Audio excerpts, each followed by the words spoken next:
And when men are hiding money, they're usually hiding other things too. Yeah, because a lot of guys confuse their net worth with the self-worth 100%. as well, right? So they're dying to protect it in the hope that they're going to be able to salvage some remnants of them feeling better about themselves as well. And they're just totally focused on the wrong thing. Hey guys, welcome back to another episode of the Powerful Man Show. Today we're going to talk about finances and partnership. And so I know this sounds like a boring topic, but I think it's going to be really interesting and we'll see where it leads. So Tim, what I want to talk about today is something that came up with one of the guys I was chatting with. And there was a reason he was bringing this up to me. So he's going through a tough time in his marriage right now. And it's kind of one of those situations where it's like, this may not work out. To give you some backstory without telling you who this guy is, and you've heard this from 100 guys at this point, if not 1,000. But came to the Powerful Man, successful businessman, and his marriage was struggling. Now, his wife had identified the marriage had been struggling for several years, and it took him a long time to actually take action. So we have so many guys that listen to the show or watch us on YouTube or wherever they get this, and oftentimes they'll watch for a year or so and not take action until it's too late or almost too late. So this guy, it's in the almost too late stage. His wife has been asking him to do this work for a very long time. He's just starting to take action. And now he's at the point of he approached me. He's like, Doug, there's only 2 people in the world that know this, but my net worth is X. And it was a significant chunk of change. Self-made man, made his own money, made his business. And he's like, I'm starting to get worried. Starting to get worried about what I should do. So I worked really hard for this, as he was saying to me, as relating to me. And in working really hard for this, the reality is she's going to take half. If this doesn't work out, what should I do? What would you say to him? And I'll tell you what I said. Yeah, the things the thing that's coming to mind for me for this guy, I wonder how much more money he could make and how much easier he could make it and how much quicker he could make it if things in his personal life were going well, whether that's with his wife or without his wife. I don't know. But in my experience, because we've seen guys who have gone through divorce in the movement, and on either side of it, their business performance just takes off, right? Because now they've stopped holding back. It's in the back of their mind, they are holding back because of this very reason. Well, I don't want to play all out in case she takes half. So now they stopped holding back, and also at the same time, they don't have this stress and worry of what's going on at home. They end up typically making more money, faster, easier. Some guys also still do that remain married and fix it. It works both ways. The point is the stress is gone, right? To this guy in particular, that's the first thought that comes to mind for me. It clearly isn't serving him to continue to live in fear of what if she takes half, because it's costing him so much, right? Although there may be a monetary figure there, I get it. It sucks. He's worked hard. It's a tough pill to swallow. And at the same time, it just seems like it isn't working for him to just continue to operate how he's operating. Yeah, you bring a good point. 2 things. One is when the men go through the program and they save their marriage, if they don't hold back, their businesses skyrocket. 100%, yeah. Unfortunately, and we'll talk about this later, is most men, their wives don't have financial transparency. They don't know what's going on. We'll talk about that in a second, but getting back to this subject, because a lot of guys have this question. I did. When my wife and I were going through our problems, I was thinking, okay, we might get divorced, and I've got multiple companies, and what should I be doing to protect myself, right? Protect all that I've built. And then we'll get into the financial transparency second. So what I told him is, first of all, right, if you think you're going down this path, first of all, I'm not a financial advisor. I'm not a legal advisor, none of that stuff. But what I can tell him is a lot of men do go see somebody. Go see a lawyer or solicitor, depending on where you live. Go see a lawyer and talk to a professional about what this looks like. Because there's the hope aspect of it, right? He wants his marriage to work out. I want it to work out for him. But we don't know what his wife wants to do. And she's giving him signals that she wants out. And by signals, she's telling him that this is the way she's leaning. And so without being, just don't be naive, right? Is basically what it comes down to. Go see a professional who deals with this all the time and have a conversation so at least you know what your options are. what I see a lot of guys do is bury their head in the sand, Big time, yeah. or they start trying to hide money, which is only going to be discoverable, right? Depending. There's ways, transparently, there's ways guys have shared with us that they can hide money and it not be discovered in court, or they put things in trusts or whatever there is. There are strategies to do so. The only way you can find this out is to talk to a lawyer. And this is such a taboo topic because you're not supposed to think this way in our society, right? But to him, I was like, look, his wife happened to have some troubles, let's just say that, which were alarming. It could be alarming to the safety of his kids. And so this we encounter this from time to time, right? Yep. Just as some guys run into trouble, whether it be a psychosis, drugs, alcohol, whatever it may be, that could jeopardize the family. And I was like, protect your kids, if anything else. And don't look at this from trying to get one up on her, but how can you protect yourself? What's a smart, logical strategy? And a family lawyer, divorce attorney, is going to know what that is, or at least is going to be able to point you in the right direction. Yeah, for sure. I can think of several guys that I've worked with as well who have been naive. Yep. And not wanting to face the reality of the situation, right? So one guy in particular, he saw it as defeat. If I go and speak to the lawyer, then it's really over. It's like, hang on a minute. No, it's not really over. But right now you're making up all these stories around what you think could happen, and you're using those stories as a way to keep fighting for this marriage because you're worried that whatever's going to happen with the finances. Of those stories, what's actually true. And he didn't know what was true. So to your point, he had to go and speak to a professional, and he avoided it for a very long time. Then when he actually did it and realized, oh, I've actually got this right, I've got that right, I can do this, I can do the other. He had options, right? And those options relieved a hell of a lot of stress for him. And therefore, it enabled him to be able to go into conversations with his wife from a very different place. He wasn't trying to just rescue the situation because he didn't want to lose half of his net worth.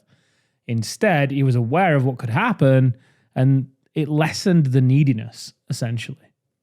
Yeah, and that's what it is. I think guys think, they think two things. I think one is if I go talk to a lawyer, I'm cheating on my wife. Yep. I'm cheating on the marriage. I'm being unfaithful. And what we find is after guys who do go through a divorce is their wives have already talked to lawyers a long time ago. Big time. Yeah. The women are much more strategic, and they take action because their girlfriends tell them to, and they just do it. The guys are usually the ones that wait, and sometimes wait too long. The other thing I told him, this particular guy, is to get out of his scarcity mindset. It's just money too. If she takes half of it, you're going to make it all back. Because your set point is back up here. So your set point might be a take home of $10 million, might be a take home of $100,000, might be a take home of $50,000, whatever it is for you. You're going to get that again. You're going to make that again. So get out of the scarcity mindset. Just like in business, if you had a marketing problem, let's say your business relies on traffic coming for a particular marketing channel. Let's just call it LinkedIn, right? You're B2B. You do LinkedIn, you need LinkedIn ads. You go talk to an expert so you get the information, so you understand what your options are for LinkedIn advertising. Why wouldn't you talk to an expert to see what your other options are? Doesn't mean you have to execute upon them, but at least you learn what they are. Yeah, and I think you make a great point. They're coming from scarcity, right, which is holding them back in business. In many ways, like I was saying before, they don't want to play all out in case she does take half of it, but that's the story. Yep. It may not even be true. So you're holding yourself back, and you have been doing for however long, X number of years it's been going on. And to your point, not only is your set point, it's a high one. You've got your network, you've got your skills and your knowledge, you've got the position in the industry. You're going to make that money. The likelihood is you're going to make that money back and more in a fraction of the time it took you to make it in the beginning. Yeah, which is completely true. And that's why nobody can take your knowledge, right? Nobody can take your knowledge and your experience away from you. They can take money, assets away. And that's why growth to me is so important. If everything crumbles for me financially, I already have the skill sets on how to build a business, scale a business, marketing, sales, whatever have you. And then also what I found was interesting, and I asked this question because I see this even more often with men, than that is the idea that the women don't know anything about the finances. where the bank accounts are, where the money is kept, where money comes from, where the investments are. They're almost completely financially illiterate, but that is not always the woman's fault. Partially the women, hey, ladies, you got to take responsibility as well, but it's the man that does this out of a place of control. Yeah. I mean, I've seen my dad do that with my mum her entire life. It's crazy. She's just become institutionalized, and she's mid to late 60s now. But yeah, she doesn't have a clue. And the story my dad has told my mum is that if you left me, or if we were to separate, you would have nothing, which is, it's complete rubbish. And she kind of knows it is, but she's never spoken to anybody. So she has stories that she has going on, but she doesn't have a clue how much money they have. My dad gives her money each week. An allowance. Essentially, yeah. Yeah. And he's been the same allowance for a decade. Yeah. So the thing she's been able to buy with that, which is like £25 a week. What? It's nuts. It's crazy. And that is crazy. The story used to be, oh, well, you're working, so you don't need money. What are you going to spend it on? It's control anyway, right? Now she's retired. It stayed the same. It's like less than 1 cup of coffee a day she can go and buy. It's nuts. Yeah, it's far less than 1 cup of coffee. Yeah, and that's where it comes from. And then, the logic brain of me says, why would you want to be with somebody who's only with you out of survival, right? Yeah. That's not love. That's not partnership at all. No and that's way. what most people really want. Your dad, I'm going to imagine, is scared that he's going to be left alone, and he's using this as some kind of manipulative tactic. And men do this all the time. Mm-hmm. Men do this all the time. Or it's out of frustration or embarrassment that they don't understand the finances, especially investments. I see that quite a bit too. And they don't want to admit it, or that they've made some big mistakes, going through it, or she's not responsible with money. So I'll just keep it for her and give her the money when she needs it. Yeah, that's the common one. She's not responsible. She can't handle it. She doesn't care. Yeah. I mean, she wants to be included, right? Well, yeah. And you did look, and I'm going to interrupt you for a second, but the thing that's common across the men that we work with, and maybe not the guys watching this right now, some of these guys may not fit in this because if they don't work with us, maybe it's different. So I can only speak for the thousands of men that come through our programs, is they marry strong women. Yeah. And smart women. And maybe not as smart as them, but most likely they just might be in a position where they're upset at them. So they're not showing up their best way. But so it's not that the woman's not responsible, it's that they haven't formed agreements. They haven't formed agreements around money. So to me, it first starts with transparency. Hey, here's where we are. Mm-hmm. So if you expect your wife to want to have headbanging sex with you, want to be intimate with you, share the deepest parts of her soul rather than sharing it with another man, right? So do you want her to share? She's going to share her soul with somebody. It could be a girlfriend, could be her parents, could be another guy on Instagram, Facebook, or whatever. We've seen it all. Or it could be you. It could be her husband. Do you want her to share it with you? The guys probably all nodding their heads. Mm-hmm. Great, but you're not willing to share financial information? Come on, man. It's a two-way street. Big time. It's a two-way street. You're holding back it. You're expecting her not to hold back on something far more intimate than money, right? And so I think that causes a lot of problems. So the first thing is transparency. Second thing is setting mutual goals and agreements. Why are we in this relationship together? What is money to us? Now, it could be, like, sounds like your mom had her own bank account from the money that she was making. Your dad might have had his own. Okay, I don't know. Maybe that's a mutual agreement. Maybe you guys combine money into one pot. Maybe you do allowances. There's all kinds of different ways to work money, but the key here is having a mutual agreement on how you're going to do it and how you're going to move forward. So transparency is number 1. 2 are mutual agreements. I'll give you a third, and then I'll pass the mic to you. A third thing is having regular meetings on how that money is going to be spent, right? So the way I love this, I don't know if I got this from Dave Ramsey or somebody, but every dollar has a vote towards the lifestyle you want to live. Like every dollar has a vote. This is also something I use when I'm coaching guys, is they'll tell me what their values are. So I'm working with a guy who's a multimillionaire, yet he doesn't want to spend money on a personal trainer. Like you're telling me where your value is. You're telling me what you value. You spend more money on a dinner out at night than you would in a whole month of personal training. This guy, True. right? So what are you valuing? Yet your health is eroding. So it's really an interesting thing to consider. So have that meeting and decide where your dollars are going to go. Yeah, I love that. That's some great points. I'm just thinking about like money mindset, and it's a different topic for these guys, but there's such a lack mentality that can go hand in hand with being in this position of play not to lose, essentially. And guys like to think they can compartmentalize and say, no, I'm playing to win in business, but I'm playing not to lose at home in my marriage. It's like, come on. I mean, you may be doing well in business, but I said it to a guy a couple of weeks ago. He runs a company that's scaling to $1 billion. There's a few hundred employees there. This guy's had a successful life on paper. And I said to him, hey, look, you're playing at about 50% of what you're capable of. And he's a smart guy. So it resonated with him and he could see where I was coming from. And he's just come to the Alpha Reset. He gets it. He's like, I get what you mean now. So even though it may look good, there's no way if you are in a position where there's arguments and disconnect in your marriage, you are avoiding addressing them, you are hiding money, you are not taking care of your health, there's no way you're playing to win in business, but playing to lose in all those other areas. No way. Yeah, no, it's entirely correct. And so we look at transparency and money. The way I look at it is you're coming from a complete scarcity mindset. That's such a cliche coaching type term or woo-woo term of scarcity, but it's true. You're hiding stuff. Yeah. And that's taking some of your mind space. Some of your bandwidth is spent on hiding things. And if that was spent on innovation instead, you wouldn't have to worry about hiding money because you'd be making so much more. It reminds me of which guy? One of the guys in the movement. Anyway, he kept encountering money issues in his business. Yep. So when we dug into it, and we asked him how much time he spends on creation. He barely spends any time on creation.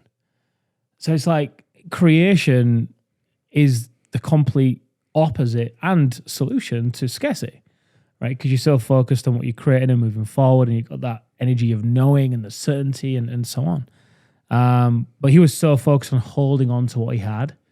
And because he was ashamed of what he had, because he didn't feel like it was enough, he then didn't want to tell the truth, to your point, transparency. Didn't want to tell the truth to his wife and to everybody else, but equally wasn't going out there and creating what he wanted either. It was just a crazy position for him to be in, and he could see it too. Yeah. That reminds me, so the last company, and this company that I was CEO with, and I was a consultant for them, first thing I did is I went in there and I went over their books, went over their finances, and you get rid of erroneous expenses and stuff. And I sat down with the owner, the founder of the company, and he said, "Oh, we need to find more money. We need to find more money." I go, "No, we need to make more money. Like you don't need to cut more. You don't need." He wanted to cut salaries of employees and do all of these crazy things that would have been, would have hurt his company and not been beneficial to its growth. And then when we talked about changing that paradigm of, oh, we'll just make more money, the company doubled its revenue in 6 months. So it's annual revenue. So that's what you want to look at with inside of your house. Mm-hmm. You have to get your house in order, though. So like I did with this company, and any good CEO would do, is you want to look at what are your financial habits now, right? Mm-hmm. But you got to be transparent with your wife. When most guys, when I do this with most men, Tim, and I have them sit down and look at their finances. So we'll go through them, which a lot of guys, it's one of those taboo topics of money, right?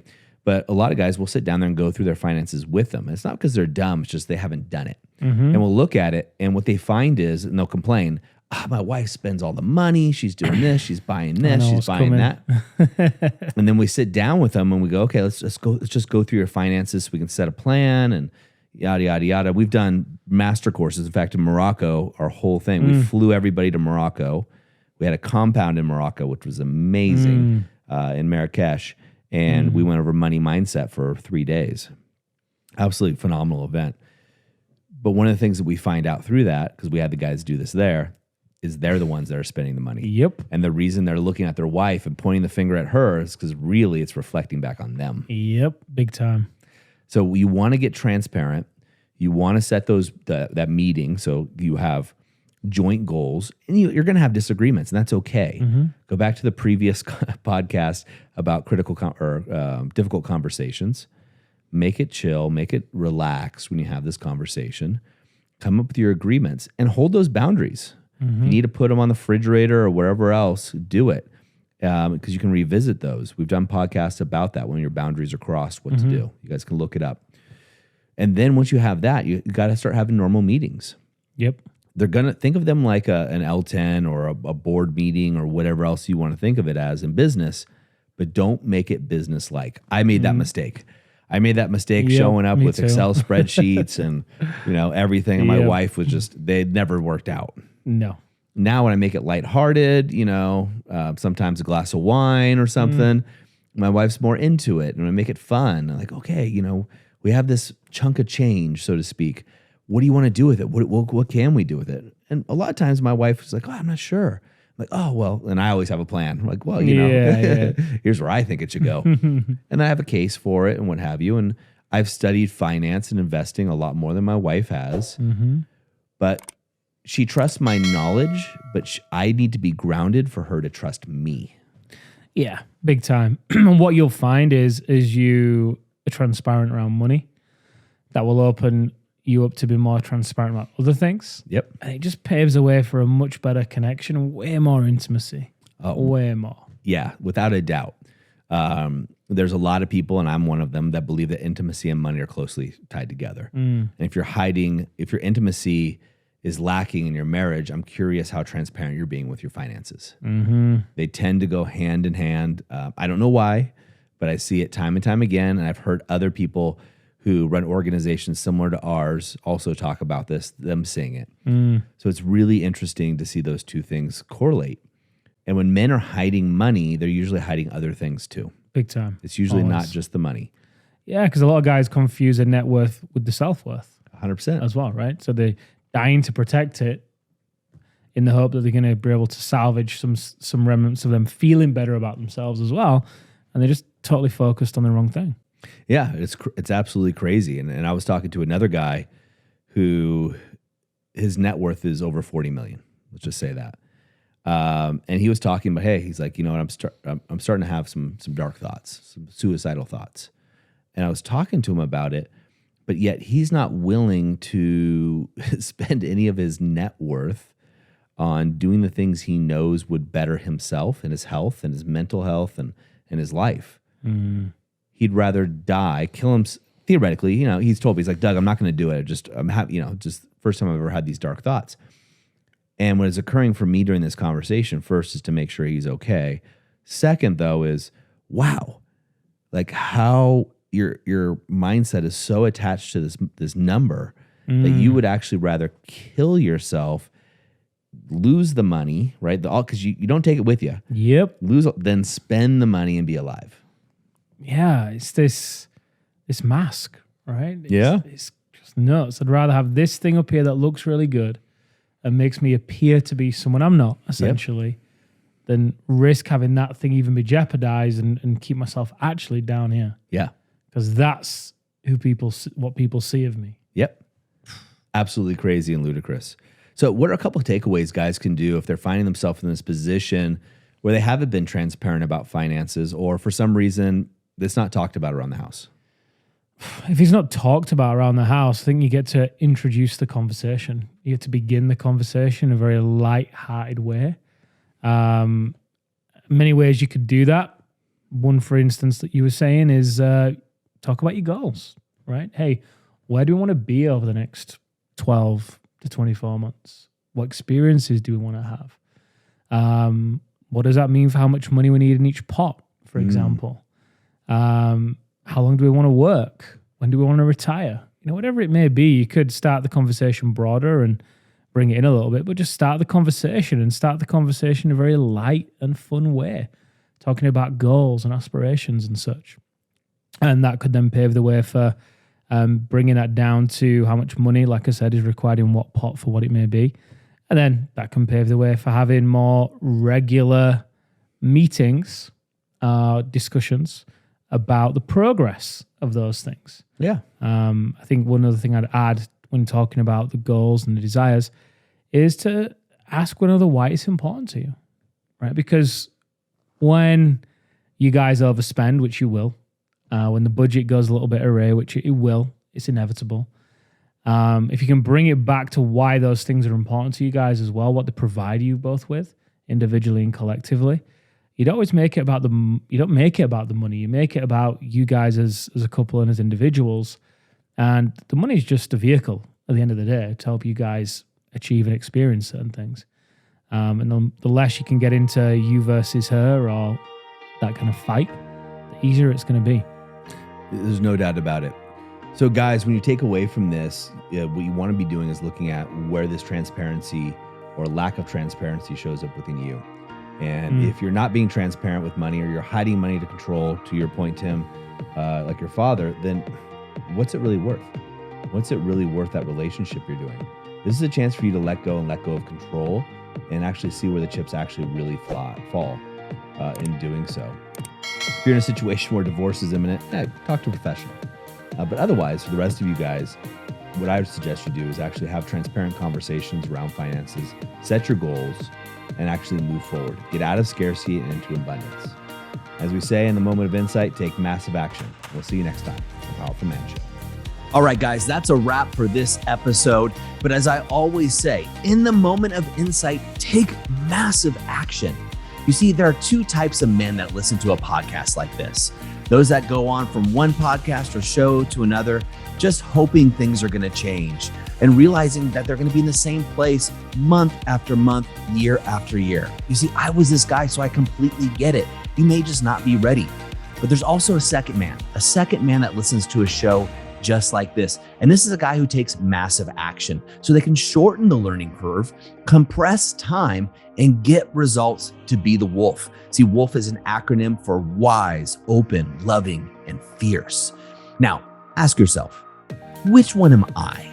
And just be honest with yourself there. And there's no judgment on my end, but if you're ready to move from deactivated deer mode, which is defend, excuse, explain, react, to activated wolf, wise, open, loving, and fierce, then go over to thepowerfulman.com/grow and go there now. In fact, I'll make it super easy for you. I will even put the link right in the description here, so you can just click it and go over there now to learn more. Guys, in the moment of insight, take massive action. Go from deactivated to activated, because like I said, life is too short for average. And I'll see you on the next episode.